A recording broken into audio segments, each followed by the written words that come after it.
Shamima's daily blog পেজে আপনাদের সবাইকে স্বাগতম। সবাই কেমন আছেন? আশা করছি সবাই অনেক বেশি ভালো আছেন।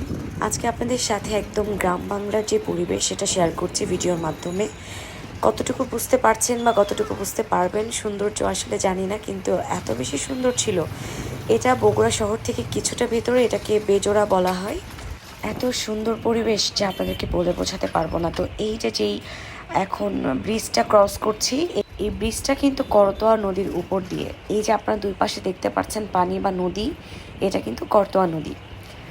তো এবার আমরা একদম যেই এলাকাটাতে ঢুকছি এটা একদম গ্রাম্য এলাকা, কিন্তু এখন তো জানেনই গ্রামেও সবাই পাকা বাড়ি তুলে ফেলছে, মাটির বাড়ি বা টিনের সেই যে একদম একটা চিত্র, এটা খুবই কম দেখা যায়।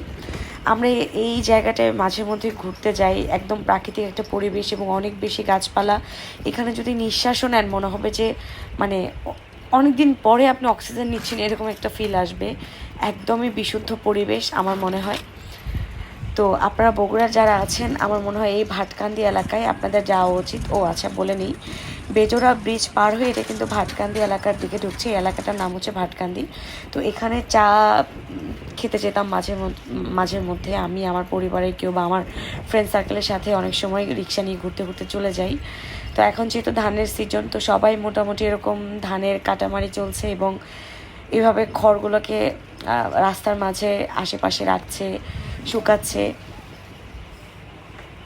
তো রেমেলের কারণে তো বৃষ্টিপাত হয়েছে মোটামুটি বিভিন্ন অঞ্চলে, বগুড়াতেও বেশ ভালো ঝড় বৃষ্টি হয়েছে, যার কারণে একদম পরিবেশ ঠান্ডা ছিল আরও বেশি। এই গরমে এই রকম পরিবেশে গেলে খুবই ভালো লাগবে। এবং এই এলাকাটা একটা বিশেষত্ব হচ্ছে বিভিন্ন মোড়ে মোড়ে বা বাড়ির নিচেই বাড়ির মালিকই ম্যাক্সিমাম টাইমে একটা ছোট মুদির দোকান কিংবা ভাজাভুজি দোকান, যেখানে অনেক ধরনের পুরি, বেগুনি, পেঁয়াজু, ছোলা এই টাইপের জিনিসগুলো পাওয়া যায়। তো এটা খুবই ভালো লাগে। আপনারা মানে রিক্সা বলেন, বাইকে বলেন, গাড়িতে বলেন, যে যেভাবেই ঘোরেন না কেন, মোড়ে মোড়ে এরকম খাবার জিনিস পাবেন যেটা আপনারা খেতে পারেন নিয়ে। আর আজকে এই ভিডিওটা আপনাদেরকে শেয়ার করে আমার নিজের কাছে অনেক ভালো লাগছে। এবং আরেকটা কথা বলে দিই, এখানে প্রচুর পরিমাণে পুকুর এই এলাকায়। হ্যাঁ, ভাজাভুজির দোকান, পুকুর, গাছপালা দিয়ে একদম ভর্তি, খুবই সুন্দর পরিবেশ।